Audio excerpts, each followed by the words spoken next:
Hello, this is Melanie Hines from Volunteer Canada. Today we're going to be talking about engaging skills-based volunteers, key insights and strategies around engaging this group of volunteers.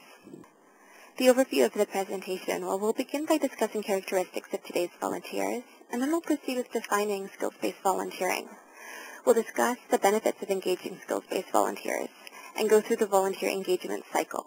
And then we'll proceed to talking about the Canadian Code for Volunteer Involvement and challenges and considerations to think about when engaging skills-based volunteers. The culture of volunteering is changing. It's shifting from longer-term and consistent involvement to opportunities that are episodic in nature. It's also evolving from task-specific volunteer assignments to roles that engage highly skilled individuals in a variety of ways. Today's volunteers are goal-oriented. It's highly organized careers, family, social lives. There's a value of higher education, professional backgrounds. There's a value of career development, sense of mobility and transience in terms of residence, school, and work, technologically skilled and comfortable using social media. There's a desire for autonomy. There's also multiple interests and identities. The volunteer search model highlights different lenses that volunteers may apply when thinking about engaging in a volunteer opportunity. So what motivates them? There are personal goals. Volunteers may be motivated to help others. They may be interested in improving their resume or exploring career options or practicing language skills. There's location as well. With increased attention to citizen engagement, many people are helping out in their communities and neighborhoods. People served, family history, or personal preferences often make people more inclined to want to work with a particular population, be that youth, elderly, people with disabilities, or particular ethnicities.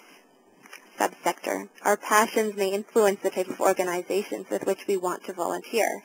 A teacher may be drawn to volunteer for a literacy program. A lawyer may wish to contribute to the goals of the human rights organization. Issue.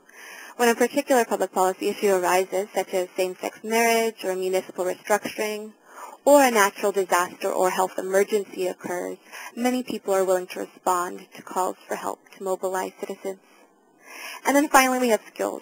So those who focus on the skills component of a volunteer opportunity are those who may already have professional skills or specific talents that they wish to share, or those that want to refine or strengthen skills or learn new skills. And these lenses are not mutually exclusive, although one is often primary.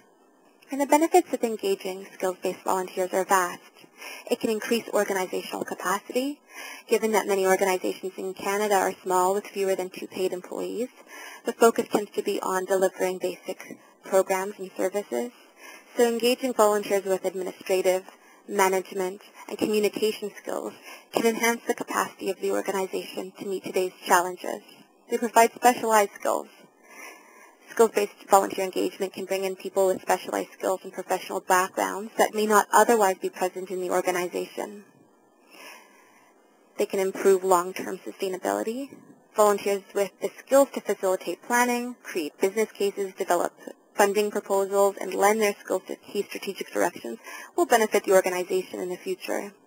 This is an expansion of volunteer base.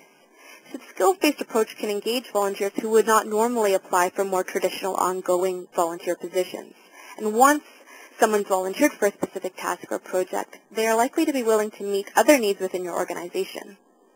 And there's the enhancement of profile, too. So those who become involved are sometimes active in business and professional associations and networks. They may share their experience and enthusiasm of their opportunity, as well as information about the mission of the organization, further enhancing its profile in the community.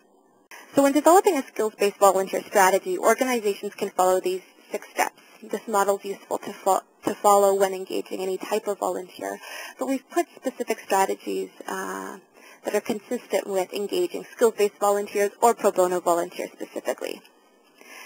An organization will want to begin with assessment. So to determine their readiness and their ability to engage a highly skilled and pro bono volunteer, whether they have the staff and resources to be able to support this kind of engagement.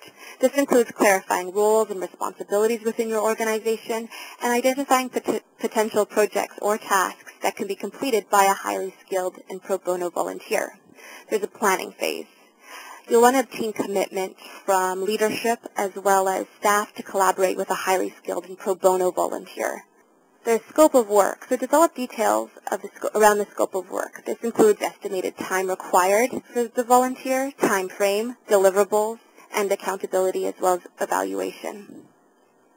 You can develop a draft contract which describes the roles and responsibilities of both the volunteer and the organization, as well as establishing a marketing plan that's designed to attract specifically professionally skilled and pro bono volunteers.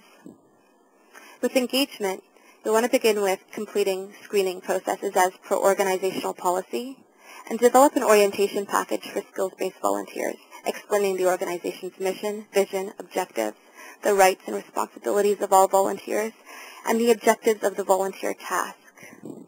Clarify communication and reporting channels, and include direct supervision and accountability information in there as well.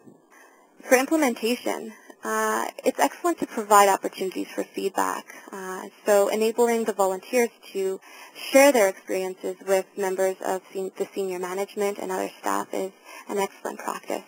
Reporting and evaluation, develop a system to record and monitor the contributions of volunteers.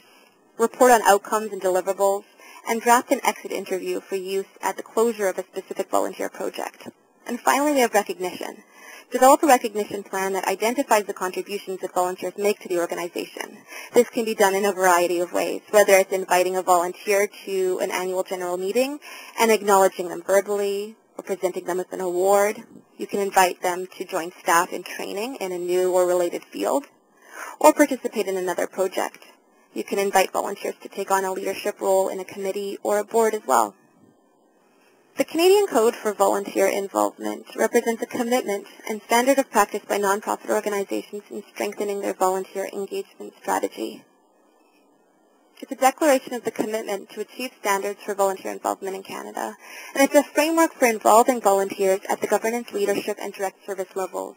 It outlines values, principles, and standards for effective volunteer practices within organizations. To accompany the code, there's the Code Audit, which is a tool for nonprofit organizations to assess their volunteer resources program based on the standards set forth in the code. Completing the audit provides insight into the areas that organizations can further develop so as to strengthen their engagement. And finally, there are challenges and considerations. So for one, there's roles and expectations, balancing the desire for autonomy with one of direct involvement. Some volunteers may have high expectations about their role and authority, so it's important to make clear roles and expectations with volunteers and staff at the onset of the engagement. Staff resources. Supervising a skills-based volunteer may require intensive support by a staff member. The engagement of a skills-based volunteer may be short-term and intensive, and so it's important that there is the available staff time for that kind of commitment. There's a financial impact as well, whether it's equipment or supplies or registration fees for professional networks or business associations. Orientation and training. With skills-based volunteers, there may be less of a requirement to focus on training, as they may be the ones that are bringing in the skills for a particular task. That being said, it's still important to orient the volunteer with staff and organizational procedures. The integration of volunteers. Skills-based volunteers may be short-term and work off-site. The cohesion can be established with developing relationships between volunteers and the staff at an organization, circumventing regular management systems. Since the CEO or president or an executive director may be directly involved in the initial recruitment of a skills-based volunteer, it's important that volunteer systems aren't circumvented. So this includes ensuring that screening procedures and other policies continue to be followed. And so those are some considerations when engaging skills-based volunteers. So thank you very much for listening to this presentation. And we have a number of tools and resources around skills-based volunteering that may be helpful, and we encourage you to check out the website. In addition, if you have any questions, please send me an email at mheinz@volunteer.ca, and I hope you have a very lovely day. Take care.